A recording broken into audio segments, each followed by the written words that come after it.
Welcome to The Explainer. Today, we're going to look at a story about how one family's crises sparked something huge, a major hospital expansion. But what you'll see is that this is really about a mission that started over 100 years ago. And this quote, this really gets to the heart of it all, doesn't it? I needed someone to listen. That's from a mom named Joan. And it shows you that this whole story, this new building, it's not just about bricks and mortar. For families like hers, it's about so much more. It's about finally being heard. It's about finding hope when you feel like there's none left. So to really get why this expansion is such a big deal, we've got to go back, way back, to the very beginning of Boys Town's mission. Okay, so here it is, Father Flanagan's vision from 108 years ago. His whole idea was to heal the whole child, mind, body, and spirit, especially for kids who were struggling, medically, socially, you name it. And that core idea? It's still the engine driving everything they do today. It's their North Star. And let me tell you, that mission has exploded in scale. We're talking about meeting some of the toughest challenges that kids and families face right across the country. Just look at this number, over 192,000. That's how many kids and families they worked with in a single year. We're talking about a reach that touches every single state. It's massive. But here's where it gets incredibly serious. We're talking life or death situations. Their crisis center stopped 436 suicides in progress. Just think about that for a second. That's 436 people who are still here today because someone answered the phone at the most critical moment you can possibly imagine. And the medical side of things, just as huge. Over 60,000 kids were treated in their hospitals and clinics last year. These are the places families go when they're desperate for answers. Which brings us back to one family in particular. You know, big numbers are one thing, but they don't always tell the whole story. To really understand what this is all about, we need to zoom in. Let's look at one family's journey, a family that was completely lost and needed help. Let's talk about Noah. So check out this timeline. It just lays out how frustrating this journey was. Noah has his first seizure when he's just a baby, 1 year old, and for the next year and a half, his family is searching for answers. They're even told it's probably just behavioral issues. But his mom, Joan, she had that gut feeling, you know? She knew something was seriously wrong. And then one phone call in July 2023, that's when everything started to change.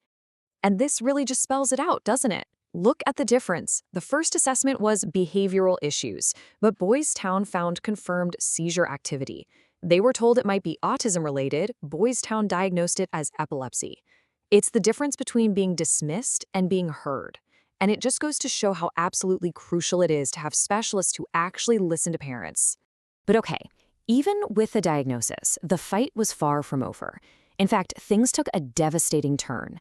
Noah was then diagnosed with something called Lennox-Gastaut syndrome, which is this really severe chronic type of epilepsy. It was a huge setback. He ended up in the hospital for a whole month, intubated, sedated, just a terrifying time for his family. And it was during that awful month that Joan said this, that the nurses, they weren't just treating Noah like a patient. They were treating him like he was their own son, their own family.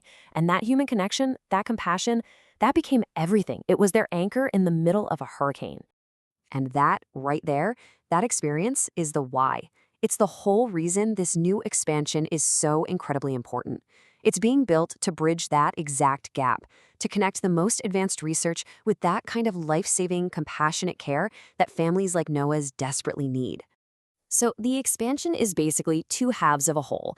You've got the new research wing, where the goal is to speed up discoveries by putting scientists and doctors literally side by side. Then you've got the expanded hospital wing, which is all about getting that cutting-edge care to more kids faster. Think of it like this. It's a superhighway from the lab right to the bedside. And listen, Noah's story, as powerful as it is, isn't unique. U.S. Senator Deb Fischer shared this quote about her own family's experience. And it's the same feeling, isn't it? That terrifying moment when you have to trust someone else with your child's life, and then the overwhelming sense of relief when you're met with real compassion. So how does a project like this incredible place of hope, even get built? Well, it's powered by a powerful combination.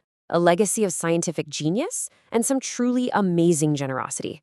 A huge, game-changing gift came from the Ryan Foundation, and it's all in honor of Dr. Wayne L. Ryan. This guy was an absolute visionary. We're talking about a scientist with over 60 patents who totally revolutionized how we do clinical diagnostics. His work made blood testing more accurate and cheaper for literally everyone, all around the world. And now, the new research tower is going to have his name on it. And this quote from one of his colleagues just sums it all up perfectly. Research is most powerful when it serves humanity. That was Dr. Ryan's whole philosophy, the idea that science, for all its complexity, has to have a human purpose. And now that very idea is being built, brick by brick, into the foundation of this new building.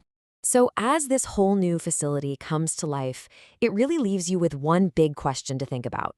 How can merging science and compassion change the future of care? I mean, what really happens when you take the most brilliant science and the deepest human compassion, and you put them together under one roof with one single goal: to heal,